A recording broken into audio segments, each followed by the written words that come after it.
It's no mystery to anyone that Scotland can be quite cold and rugged.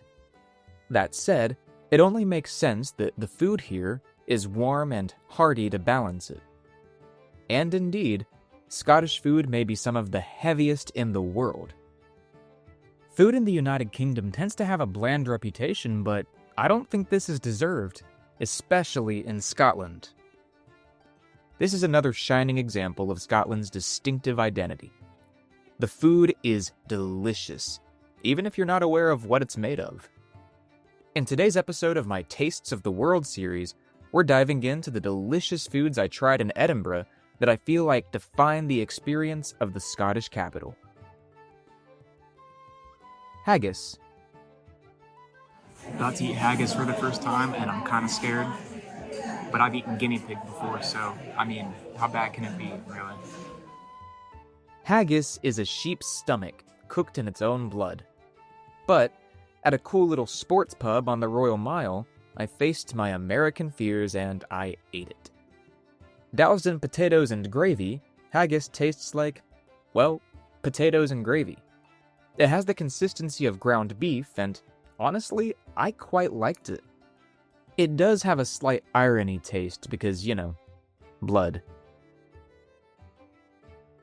Cullen Skink.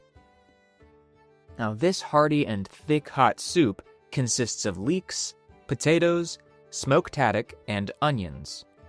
Served with brown bread, the Cullen Skink perfectly balances each of these flavors and will warm you right up on a chilly Scottish evening. Scotch Whiskey.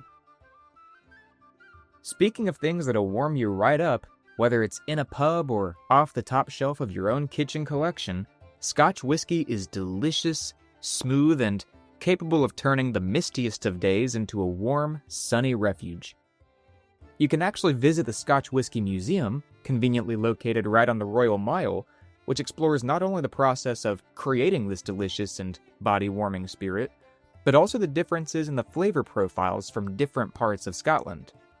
For example, whiskey from the Highlands tends to have a richer, sweeter collection of aromas and tastes, whereas Lowlands whiskey is a bit subtler and almost floral.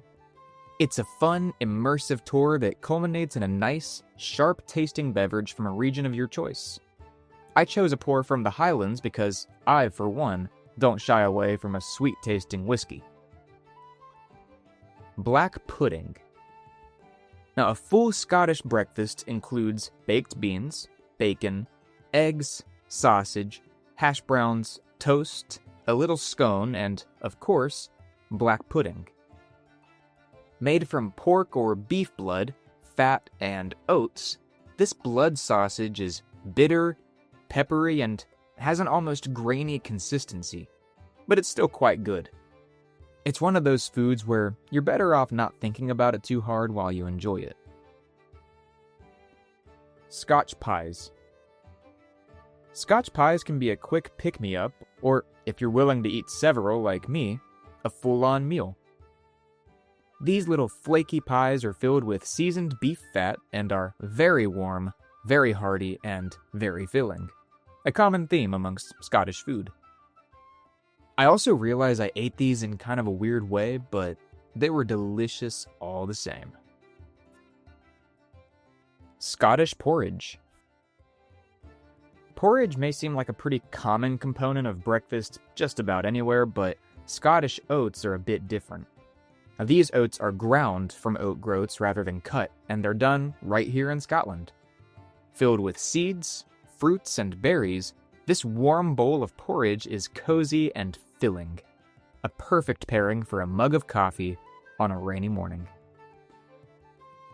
I didn't have nearly enough time in Edinburgh to try everything I wanted to, and these are just a few of those must-tries you'll find that really capture the tastes of the city and, further, the Scottish culinary scene as a whole, and it's far from a comprehensive list.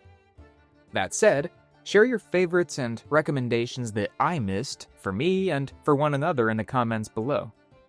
For more of Edinburgh's 5 senses, check out my full Edinburgh travel vlog. As always, thanks so much for watching. I'll see you next time.